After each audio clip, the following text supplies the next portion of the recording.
here, waiting for the call with my father. Sounds like a shakedown, doesn't it, Director? I'm not going to get into commenting on that. You seem deeply uncurious about it, don't you? Almost suspiciously uncurious. Are you protecting the Bidens? Absolutely not. The FBI does not and has no interest in You won't answer the protecting question anyone about whether or not politically. that's a shakedown. Well, all right, that was FBI Director Christopher Wray, God help us all, refusing to answer another question relating to the Bidens' alleged criminal influence peddling scheme. Yet Wray maintains that the fiction that he's absolutely not protecting the Bidens. This as the FBI faces credible and mounting accusations of left-wing weaponization. Joining me now, Wisconsin Senator Ron Johnson. He sits on the Homeland Security and Government Affairs Committee. Senator, always fantastic to see you. It isn't just the FBI, it's the DOJ, the IRS, now the Secret Service, allegedly unable to find the cocaine culprit at the White House. Isn't it time the federal government had an audit to reduce its size and scope and to ensure it can be properly managed with proper oversight by the elected officials of this country? Well, I would say that it's a national tragedy that the radical left has infiltrated basically every institution of this country and every agency in the federal government. And yes, we need to take a very close look at all these agencies. We need to hold hearings, something similar to the Church Commission. It would be nice if we had Democrats a little concerned about the corruption inside the Department of Justice, FBI, our intelligence agencies. But unfortunately, the partisanship tips in their favor, and they really have no interest in this. But this is a danger to our democracy. When Americans can't have faith and trust in the equal application of the law, when we have no faith. And listen, it's a tragedy that I can't trust the Department of Justice. I can't trust the FBI. That's not what I certainly thought when I came here 12 years ago, but it's certainly what I've come to understand as I've done investigations, as I've been the target of some of their operations. So I just don't trust them. It's unfortunate.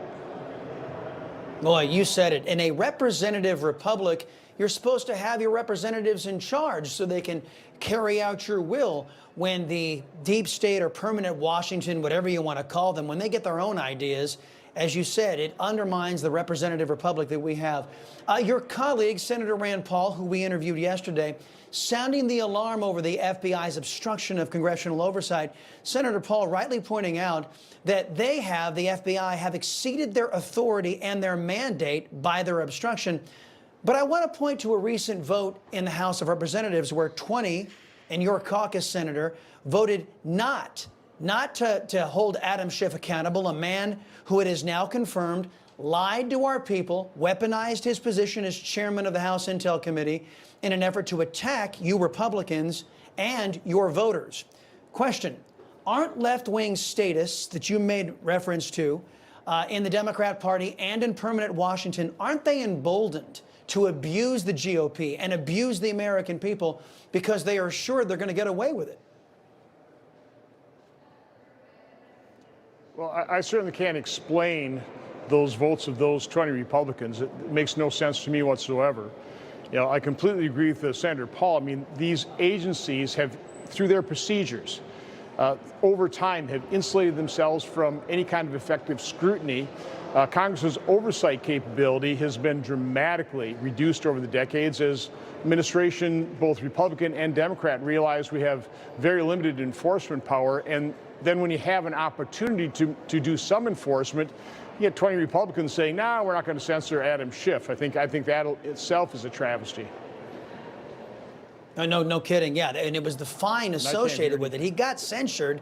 Yeah, but I'm sorry, you couldn't hear that, Senator? I'm sorry. I just wanted to let you know that Adam Schiff. I can hear you now.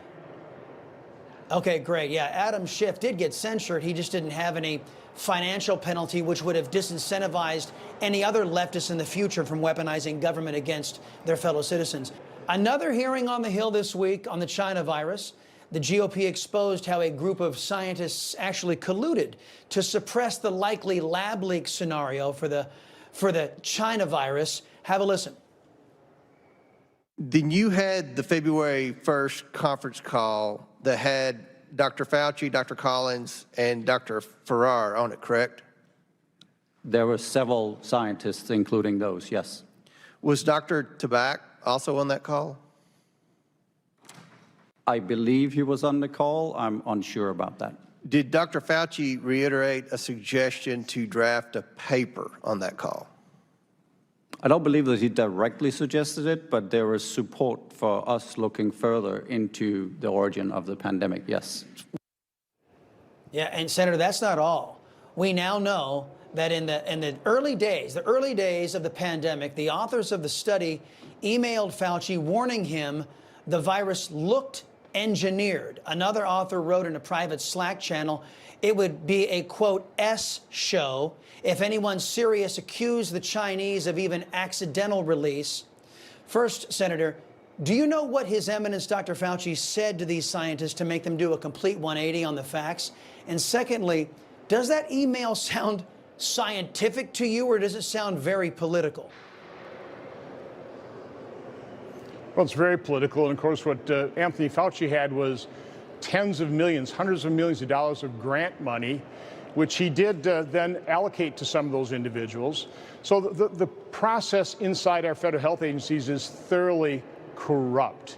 It's corrupted medical research, it's corrupted medical science, our journals. This has been pretty obvious ever since those initial Anthony Fauci emails were made public, even in the heavily redacted format that they were provided. My committee, we've had access to 400 of those pages.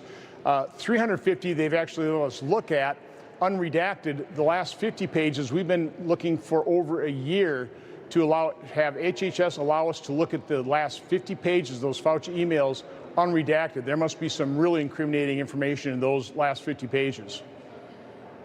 That's what I suspect. That's what I suspect. And families of the 9/11 victims, if I can pivot here, Senator, they're expressing outrage over the PGA Tour Live Golf merger. 9/11 Families United chair released a statement slamming the tour for what she viewed as effectively turning over the game of golf to the Kingdom of Saudi Arabia. Now, you spoke to this at a hearing this week. I want to play that for the folks at home. Listen. Well, let me first state, Mr. Chairman, I just don't think it's appropriate to be asking these representatives of the PGA to make assurances in terms of what they will and will not do. Obviously, they have to assure us that they'll follow the law. But exactly how they operate, they're a private organization. They have to deal with a complex set of issues in terms of running a league for the benefit of their players and, I would say, for fans. Again, Mr. Dunn, if anybody has a concern of, what happened on 9/11, it's you. You lost, again, 40% of your colleagues. Your mentor in this. All right, so Senator, can you expand on your feelings on this? Because it really has a lot of people's attention in the golf world. Sure. Well, first of all, I have nothing but the deepest sympathy for the families of 9/11. I completely support their efforts to force the U.S. federal government and the Saudi government to be transparent, to be honest, to give them the truth about what we found out in investigating some Saudi involvement in financing terrorism. Completely support that. But at the same time, I recognize reality. It's not like the PGA sought to go do a deal with the Saudis. The Saudis decided to spend billions of dollars to take over golf. They represented an existential threat to the PGA Tour. Now, the PGA Tour resisted this for years, spent $50 million in lawsuits. They couldn't keep doing that. So the parties decided to call it truth. It was actually Jimmy Dunn, again, lost 40% of his colleagues in the World Trade Center terrorist attack. He reached out to the Saudis. He does not believe the people he's dealing with had anything to do with 9/11. And I also agree with him. He doesn't want 18 million 32-year-old and younger Saudi citizens to think Americans hate them. The world is not black and white. We can't expect the PGA to be the sole entity to hold the Saudis accountable. I mean, we all drive cars, we all use oil. We're filling up the coffers of the Saudi Public Investment Fund. We're responsible for them having that money to invest. And in the end, I'd rather have the Saudis invest their oil wealth, which is our dollars back in America as opposed to our adversaries. So you have to look at the big picture. We need to stop looking at the world as black and white and just painting people's or nations as irredeemably evil. It's a much more complex world than that. Yeah, and by the way, another reason why we should be producing our own energy here in the United States. Just another little aside there as we say goodbye. Senator Ron Johnson, Precisely. always a pleasure, sir, to talk with you. Come back again soon, sir.